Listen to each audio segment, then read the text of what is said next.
Monggo yang lain. Oke. Silakan. Assalamualaikum warahmatullahi wabarakatuh. Waalaikumsalam. Gini ya, ini masalah asuransi. Ketika di bank swasta, sekarang kan banyak yang menggunakan sistem syariah. Nah, ketika saya di salah satu bank swasta, itu ditawarkan asuransi berbasis syariah. Nah, terus pada saat aplikasi, saya berpikir ketika saya ikut, insya Allah mungkin namanya umur kan kita nggak tahu. Ketika dipanggil secara mendadak, maksud saya ikut itu biar nanti ketika saya dipanggil, orang yang ditinggal itu ada biaya untuk buat tahlilan, buat gitu-gitu ya.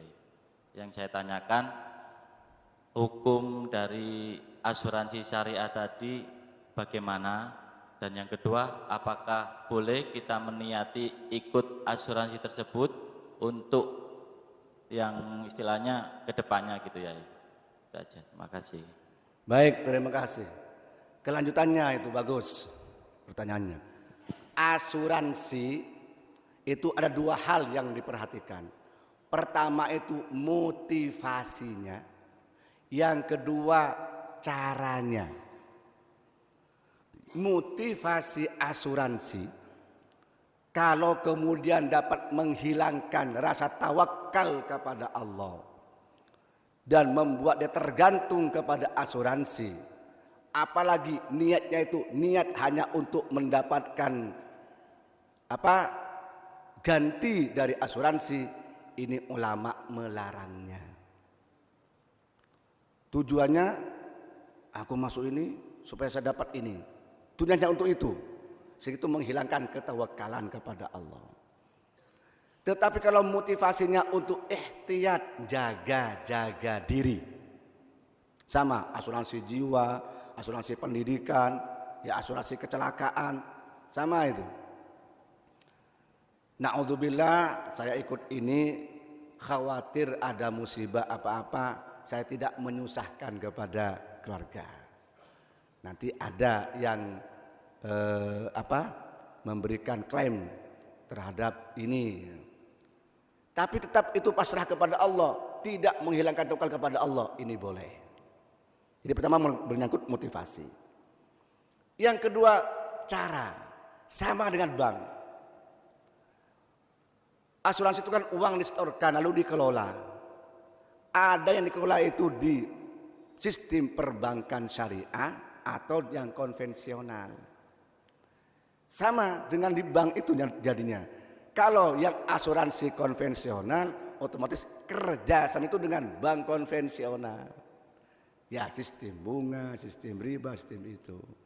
Tapi yang asuransi syariah kerjasamanya juga dengan bank syariah atau dengan pengelolaan syariah, termasuk yang dikelola jenis barangnya barang yang halal. Makanya ketika ikut asuransi, pertama niatkan karena untuk hati-hati, bukan menghilangkan tawakal kepada Allah. Yang kedua, usahakan di asuransi syariah yang diyakini syariah, menggunakan sistem yang syariah, bukan yang riba.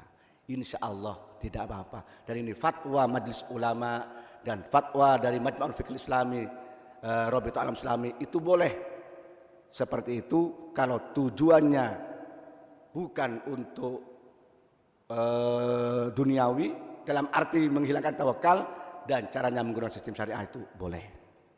Jelas ya? Ya, silakan. Assalamualaikum warahmatullahi wabarakatuh. Waalaikumsalam warahmatullahi Ustaz, wabarakatuh. kalau tahlilan itu yang 7 hari, 100 hari itu gimana? Iya, Yang penentuan waktu itu bukan hal yang dilarang kalau itu tidak membuat ibadah baru, tetapi itu hanya menentukan sesuai dengan kebutuhan dan kebiasaan. Yang 7 hari itu sudah ada hadis ya sebelumnya ya, dari Taus, innal mauta yuftanuna ala kuburihim sab'an. Orang mati di kuburnya akan diuji, ditanya selama 7 hari. Maka senang kalau banyak orang yang mendoakan kepada almarhum itu. Maka itulah kemudian ada 7 hari. Adapun 40, 100, 1000 itu monggo, itu tidak ada ketentuan.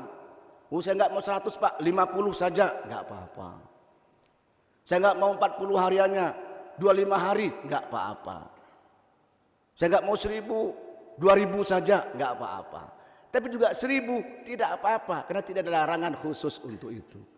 Dan penentuan waktu itu bukan membuat ibadah baru, hanya kebetulan momentum saja yang seperti itu. Jelas ya? Ye, monggo. Tanya Ustaz. Berkaitan dengan tahlilan ini Ustaz. Kalau Al-Quran di situ ada asbabun nuzulnya, kemudian hadis ada asbabun wurudnya Ustaz. Nah kalau tahlilan adakah semacam itu Ustaz? Kalau Tahlilan adakah? Kalau Al-Quran kan ada asbabun nuzulnya, hadis asbabul wurudnya. Kalau tahlilan adakah asbab semacam itu Ustaz? Ini satu Ustaz. Yang kedua Ustaz, berkaitan dengan tahlil, bolehkah dalam acara tahlil itu minjam barangnya masjid? Seperti mic, mungkin lain sebagainya. Terima kasih Ustaz, mohon penjelasannya. ya, Quran hadis itu dasar sumber Islam. Tahlil itu pelaksanaan dari Quran hadis. Ya, Quran ada asbabul nuzulnya. Oh, dahulu Nabi Muhammad itu sedang kumpul dengan orang-orang miskin ngaji, datang saudagar kaya, tuan tanah, tuan takur,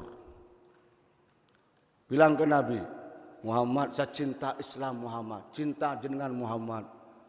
Cuma kalau saya kumpul dengan kere-kere begini, saya gengsi Muhammad. Saya wis golongan jet set.